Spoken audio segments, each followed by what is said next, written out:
السلام عليكم. طبعا شباب اليوم جيتكم بفيديو اقوى اخطاء بشريه بالعالم.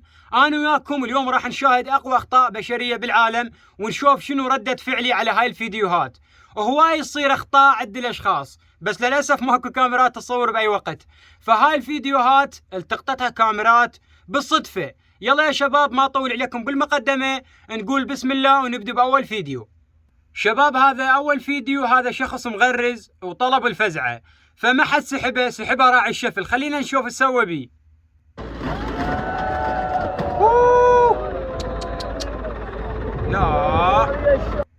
لا والله حرامات، مرد هيك الفزعه دوم ما اريدنها. المشكله مو هنا، تعالوا شوفوا لي ذاك الواقف هيك قاعد يصفق.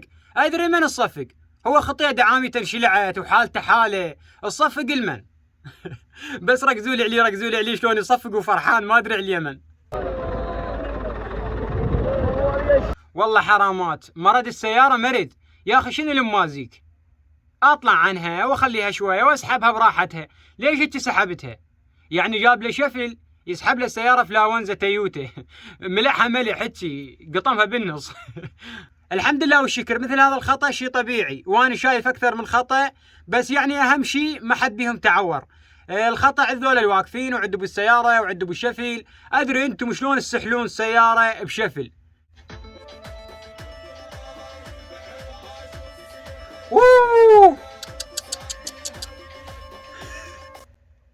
شباب هذا تدرون ليش وقع؟ انا اقول لكم، مو هو قاعد يسوق وقاعد يسوي براسه هيك خطيه، من فك عيونه قامت الدنيا تفتر عده، فمال على الرصيف ورقعها بالرصيف. يلا حبيبي تستاهل. تدري ليش تستاهل؟ على مود بعد ما تعيدها، يلا تكبر وتنساها يعني تفضل الان، يعني تفضل سعد علاوي انت تفضل، يعني تفضل.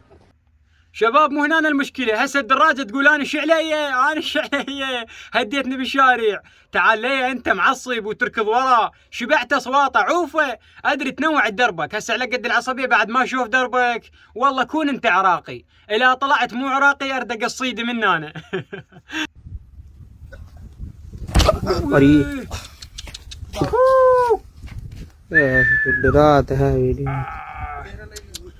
يا يما ظهري الله يساعده. المشكلة سمعت الصوت، سمع الصوت شلون قال بس ركزوا لي على الصوت شلون من وقع طق بالقاع. سمعوا ادري شنو المازيك تشمل روحك من فوق سطح ما ادري منين. شنو المازيك؟ والله تستاهل كن واقع على راسك على مود بعد ما تقوم خطيه والله ظهر. هسه انا من يمي قام ظهري يوجعني، انا ايش عليه قام ظهري يوجعني لقد ما شفته وقع.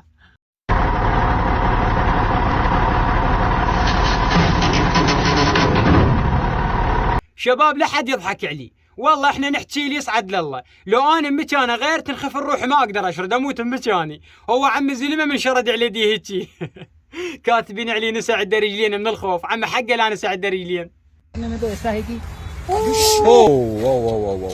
देखो ये हो गया भाई है ना, खुद छोड़ेगा. طبعا شباب للعلم هاي الحية مو سامة، انا شفت عنها فيديوهات قالوا هاي الحية ابد مو سامة، فلا تخافون عليه. هذا معناتها راح يطلع سلامات وكل شيء ما بي. بس حتى لو مو سامة يعني عورته، لان هو على مود مشاهدات وما ادري شلون والخطأ من عنده.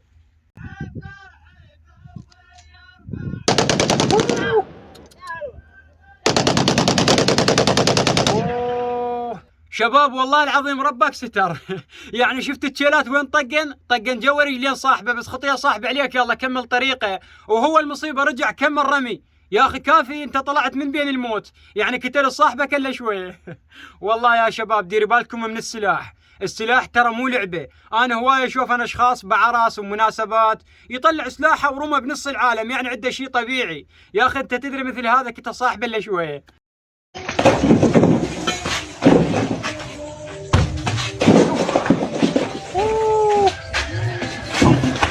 يعني هسه هذا صار بي الله ولا حد. خطيه انكسر ظهره انمرض مريدي. ادري جابك على السالفه، متوازي تدفع الحائط وتعوفه، هو حائط منتهي.